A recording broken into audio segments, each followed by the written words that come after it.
Assalamualaikum warahmatullahi wabarakatuh. Jumpa lagi dengan saya pada mata kuliah Geometri dan Pengukuran dengan materi yaitu bangun ruang.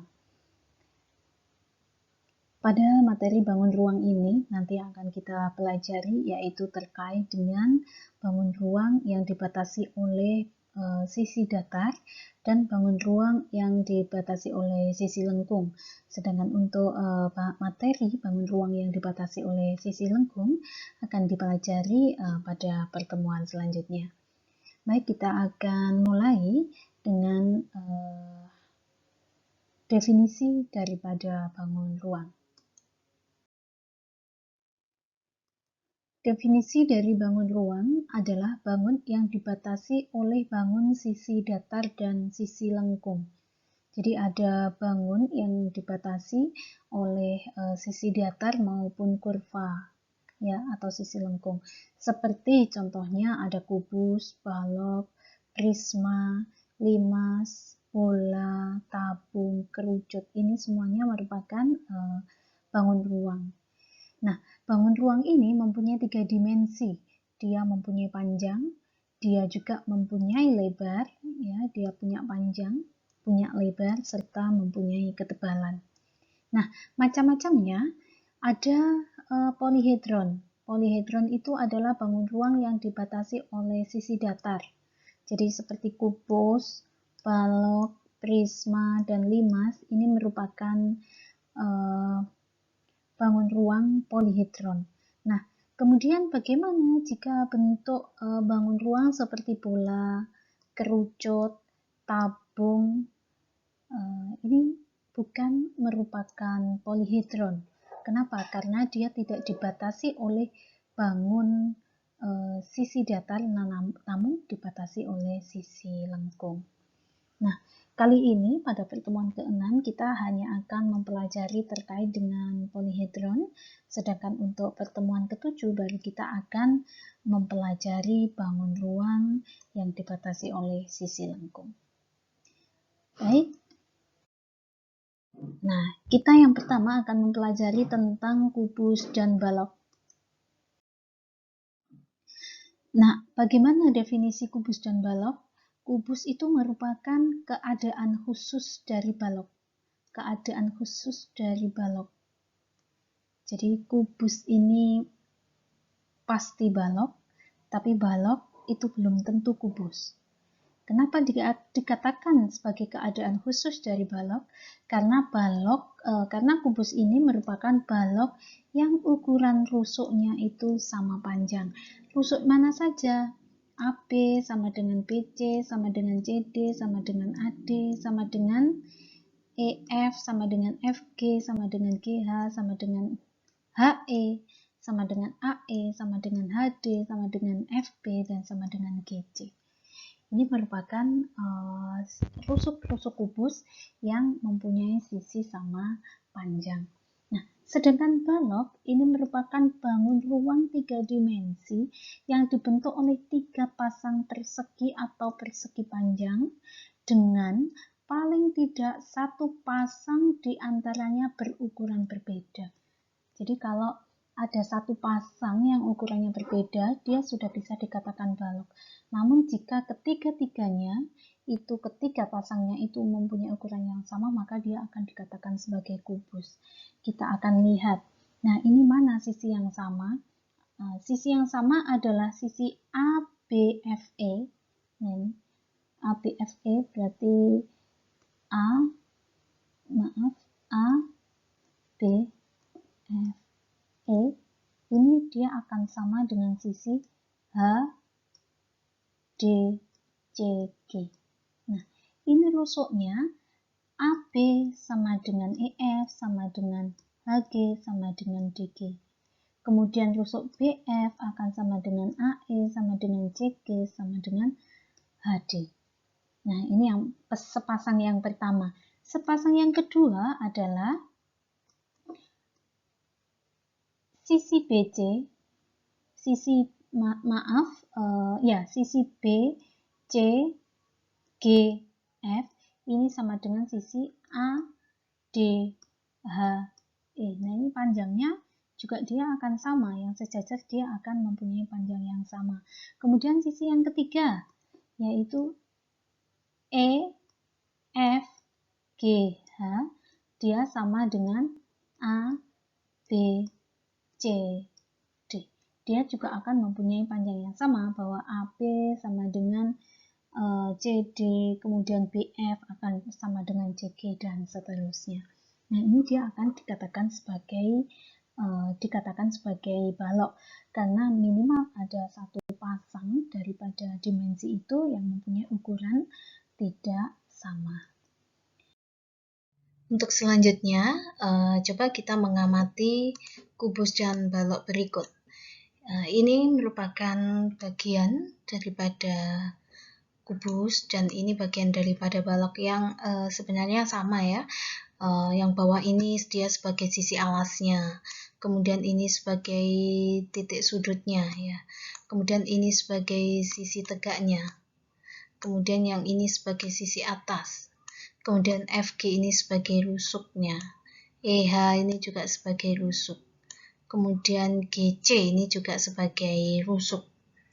Kemudian kita akan masuk kepada diagonal bidang, diagonal ruang, dan bidang diagonal. Nah, yang pertama masuk ke diagonal bidang atau diagonal sisi. Diagonal bidang itu adalah ruas garis. Jadi ruas garis yang dibentuk oleh dua titik sudut yang saling berhadapan pada satu bidang. Ya, misalkan ini ada bidang A, B, F, E. Nah, ini pada bidang A, B, F, E. Nah, ini titik sudut yang berhadapan adalah E dengan B. Ini berhadapan. Maka ruas garis, nah ini yang dibentuk oleh ruas garis EB, E ke B, ini merupakan diagonal bidang atau diagonal sisi. Kemudian F ke A ini juga merupakan diagonal bidang atau diagonal sisi. Dia berada pada satu bidang. Nah, kalau diagonal ruang, itu ruas garis yang dibentuk oleh titik sudut yang berhadapan, namun dia berada pada satu ruang. Misalkan ini B dengan H. Nah, ini dia berhadapan, tapi dia tidak pada satu bidang, namun pada satu ruang. Nah, ini B kepada H, ini merupakan diagonal ruang. BH ini merupakan diagonal ruang. Kemudian selanjutnya adalah bidang diagonal. Bidang diagonal itu adalah sebuah daerah. Nah, kita coba ke yang bawahnya ini ya, untuk yang bidang diagonal. Sebuah daerah yang dibentuk oleh dua diagonal sisi atau diagonal bidang yang saling sejajar. Jadi ini adalah bidang baru, sebuah bidang baru berbentuk bangun datar. Nah, ini dia dibentuk oleh dua bidang itu dibentuk oleh atau dibentuk dari dua diagonal bidang yang saling sejajar. Nah, ini pada sisi ABFE ini ada diagonal EB. Kemudian ada CDHG, ini ada diagonal bidangnya ini. Nah, daerah yang dibentuk ini.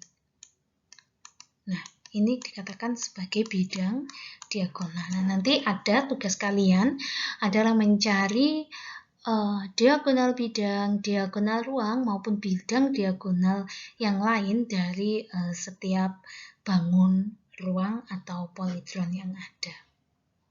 Baik, selanjutnya kita masuk kepada unsur-unsur kubus dan balok. Nah, ini ada bidang, ada rusuk ya, ada titik sudut, ada diagonal bidang, ada diagonal ruang, dan ada bidang diagonal. Tadi sudah saya jelaskan terkait bidang itu apa, sudah sedikit disinggung ya, nanti sambil dibaca.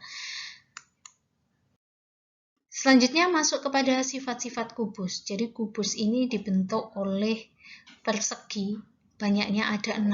Persegi yang pertama ada A, B, F, E. Nah, jadi ada 6 persegi seperti ABFE ini yang saling berpotongan sehingga membentuk bangun yang dikatakan sebagai kubus. Kemudian dia mempunyai 8 titik sudut. Titik sudutnya A, B, C, D, E, F, G. Ada 8 titik sudut. Mempunyai 12 rusuk yang sama panjang. Jadi rusuk AB sama dengan BC, sama dengan CD, sama dengan AD, sama dengan EF, sama dengan FG, sama dengan HG, sama dengan EH, sama dengan AE, sama dengan BF, sama dengan CG, sama dengan DH. Totalnya dia ada 12 rusuk yang sama panjang. Kemudian mempunyai 12 diagonal bidang. Nah, nanti diagonal bidang yang pertama EB, misalkan ini 1, kemudian FA, ini 2. Jadi satu bidang dia mempunyai 2 bidang diagonal. Ya, kalau ada 6 bidang ya berarti ada 12 bidang diagonal. Mempunyai 4 buah diagonal ruang. Jadi yang pertama B ke H ini tadi. Kemudian ada lagi mana? A ke G, ini diagonal ruangnya. Kemudian E ke C. Ya. Kemudian satu lagi F ke D. Dia mempunyai 4 diagonal ruang. Kemudian mempunyai 6 buah bidang diagonal. Ya, kalau sisi yang berhadapan itu masing-masing mempunyai 2 diagonal bidang, berarti dia mempunyai 2 diagonal bidang, berarti kalau berhadapan dia mempunyai 4 diagonal bidang. Sehingga kedua sisi yang saling berhadapan itu mempunyai 2 bidang diagonal. Dan yang berpasangan kan ada 3, sehingga pada kubus maupun balok itu mempunyai 6 bidang diagonal. Oke. Selanjutnya kita amati sifat-sifat balok ya. Ini juga hampir sama dengan kubus. Jadi mempunyai 6 sisi ABCD, BCFG. Namun dia mempunyai ukuran panjang yang berbeda. Namun minimal ada satu pasang yang sama. Kemudian mempunyai 8 titik sudut yaitu A, B, C, D, E, F, G, H. Mempunyai 12 rusuk, mempunyai 12 diagonal bidang, 4 diagonal ruang, dan mempunyai 6 bidang diagonal. Jadi sifat-sifat pada balok ini juga hampir sama atau sama ya dengan sifat-sifat yang ada pada kubus. Selanjutnya menemukan luas permukaan kubus. Jadi luas permukaan kubus adalah jumlah dari luas seluruh sisi kubus. Nah, yang perlu kita ingat bahwa kubus tadi dibentuk oleh 6 buah persegi yang sama panjangnya atau besarnya sama. Atau dia dibentuk oleh 6 buah persegi yang kongruen, sama bentuk dan sama panjang. Sehingga sisi-sisi pada persegi tersebut misalkan ada ABCD, ABFE, BCGF, EFGH, CDGH, dan ADHE untuk kubus ABCD, EFGH. Nah, luas permukaannya karena dibentuk oleh 6 persegi, 6 buah persegi menjadi 6 kali. Nah, luas persegi itu sendiri adalah sisi dikalikan sisi atau sisi kuadrat.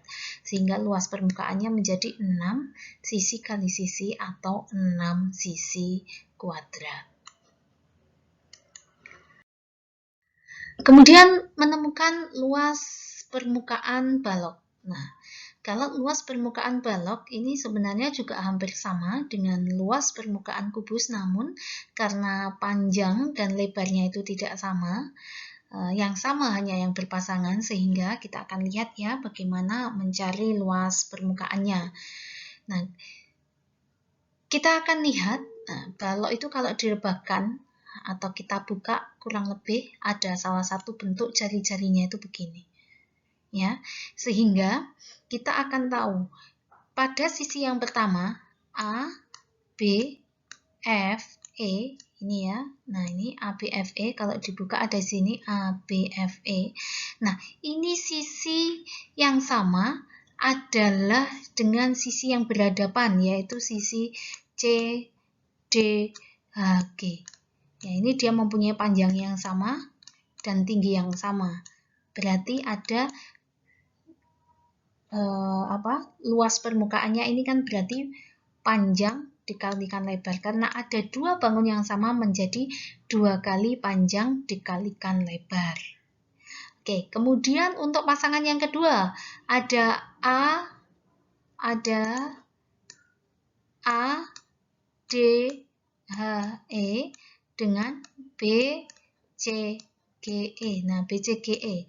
Ini ada 2, berarti ada lebar dan tinggi. Ini juga 2, berarti 2 kali lebar dikalikan tinggi.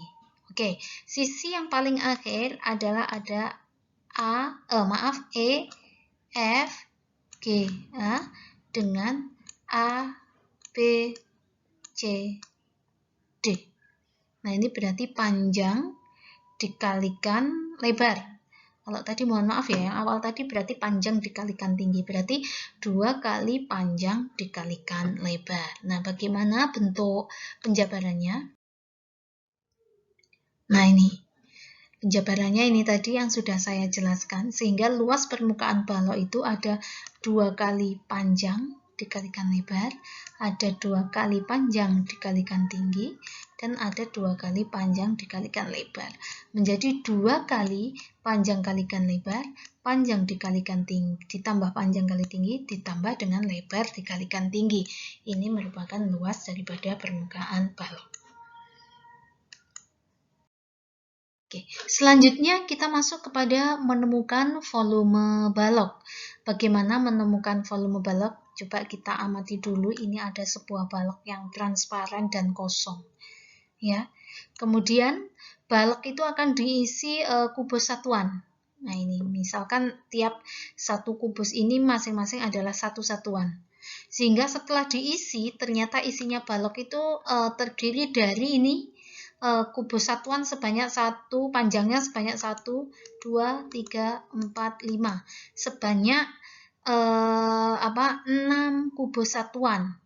Kemudian tingginya sebanyak 1, 2 kubus satuan, lebarnya juga sebanyak 2 kubus satuan. Nah, totalnya di sini berapa kubus satuan? Ada 1, 2, 3, 4, 5. Di bawah berarti ada 10 kubus satuan ya panjangnya ini. Kemudian tingginya ada 2 kubus satuan. Ya, kemudian lebarnya juga ada 2 kubus satuan, sehingga totalnya ini ada 20 kubus satuan, sehingga volumenya adalah menjadi 20 kubus satuan. Nah, didapatkan dari mana 20 kubus satuan tadi? Yaitu tadi seperti yang saya jelaskan bahwa panjangnya ini ada 5 kubus satuan, lebarnya ada 2 kubus satuan, tingginya 2, merupakan 2 kubus satuan, sehingga penuhnya daripada balok yang transparan ini ada 20 kubus satuan yang didapatkan dari panjangnya yang 5 tadi, lebarnya 2, dan tingginya juga 2. Sehingga volume daripada balok itu adalah panjang kali lebar kali tinggi. Nah, sedangkan volume kubus juga panjang dikalikan lebar dikalikan tinggi. Namun yang perlu diingat, karena kubus itu mempunyai panjang sisi yang sama atau mempunyai sisi yang kongruen, sehingga menjadi sisi dikalikan sisi atau menjadi membentuk sisi pangkat 3. Baik, saya rasa cukup sekian untuk materi kubus dan balok. Untuk selanjutnya setelah ini kita akan lanjutkan dengan materi prisma dan limas. Sekian dari saya. Assalamualaikum warahmatullahi wabarakatuh.